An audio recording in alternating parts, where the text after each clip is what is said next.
5 questions to determine if you've outgrown your web hosting. Web hosting can seem like a commodity these days. You just choose the amount of disk space and bandwidth you need and you're up and running. Whereas before, there were all sorts of limitations imposed on you. Nowadays, you're spoiled with choices and hosting costs have become almost inconsequential for most businesses. So let's look at 5 factors you need to take into consideration to help you understand if your web hosting is in fact helping your business or holding it back. What are your website load times? Load speed is important for a number of reasons. Primarily because faster loading websites offer far better user experiences than the slow ones. Put simply, people hate waiting for a page to load. But it's not just desktop users. Mobile browsing has overtaken desktop and laptop browsing, 51% over 42% in the US in 2015. Do you have noisy neighbors? The thing is that if your host is offering as much disk space and bandwidth as you need for just a couple of bucks a month, then guess what? You're not alone on that server. This is a real problem.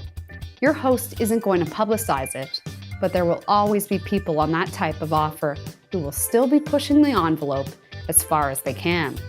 Maybe they're using the server to blast out emails to their list, or maybe they're running dozens of RAM-hungry scripts for their multiple affiliate sites.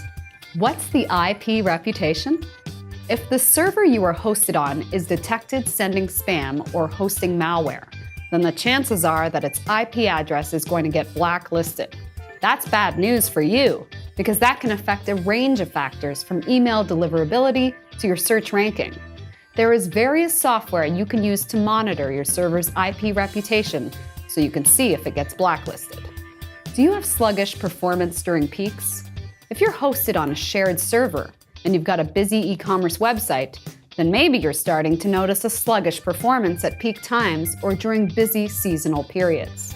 If so, the chances are that your RAM-hungry shopping cart application is just running out of juice. The thing is that shared hosting is intended to meet the needs of the majority. That means that key server resources, such as CPU and RAM, are shared evenly amongst all the websites on that server. As a result, you just have to wait in the queue to get the power you need. For a few dollars more each month, you can wave goodbye to these types of performance-related issues. With the VPS, you have the ability to scale up or down as needed. You can control the amount of CPU or RAM allocated to you, and you are guaranteed that level of power. Is non-standard software permitted? Sometimes you may need to run software or versions of software that aren't supported on a shared hosting service. Or maybe your host offers standard software that is slower than some of the alternatives. A couple of examples may be the web server, where they use Apache instead of Lightspeed, or MySQL instead of Percona. That's not to say that the slower options don't have their benefits, but if you wanted to run a more exotic tools, then a shared hosting environment may not be the best for you. Whether it's load speed, noisy neighbors, poor IP reputation, peak times, or non-standard requirements, you need to understand the cost versus the benefits, balance for your business, and plan your hosting accordingly.